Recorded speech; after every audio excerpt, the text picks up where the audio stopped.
L'antisémitisme. D'où vient l'antisémitisme? Alors, l'antisémitisme, pour moi, il y a déjà l'époque des sociétés croyantes, où la transcendance, elle était présente dans les sociétés. Elle vient déjà de cette première accusation, c'est celle du peuple déicide.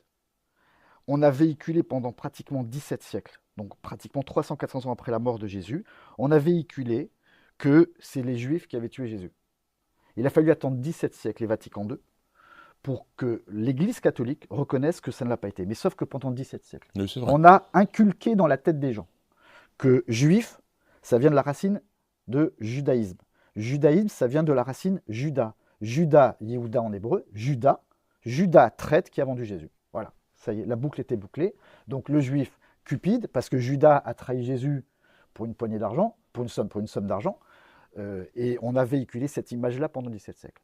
Comme les juifs n'ont pas reconnu Jésus en tant que Messie, tout comme les catholiques qui n'ont pas reconnu, et les juifs, Mohamed comme prophète, bon, et ben donc il y a eu cet antisémitisme chrétien qui a démarré, mais qui n'a pas démarré dès la mort de Jésus. Jésus était juif, il est mort juif, ses apôtres étaient juifs. Ça, c'est ce que tu penses.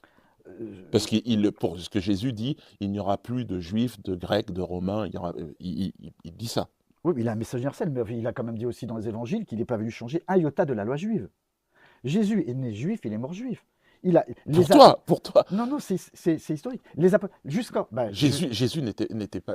Enfin, moi. Il appliquait la règle. Non, il appliquait la règle du judaïsme. Il inspire l'universalisme. C'est-à-dire qu'il quitte le judaïsme pour créer quelque chose qui est. Et d'ailleurs, le Sanhédrin lui reproche d'être fils de Dieu.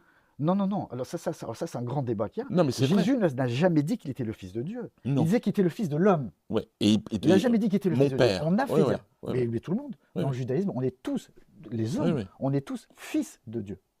Tous. Fils. Mais lui, il disait Béné Adam en hébreu, qui veut dire fils de l'homme. Il n'a pas dit qu'il était fils de Dieu. Oui, mais on lui a reproché d'avoir dit ça.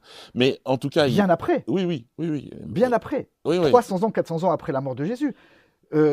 Tu prends le concile pas le concile de Nicée, tu prends le pape Grégoire Ier. Grégoire Ier, c'est en 595, quelque chose comme ça, a sorti une bulle interdisant la pratique du Shabbat parce que 500 ans après la mort de Jésus, on pratiquait encore le Shabbat parce que les premiers chrétiens étaient juifs.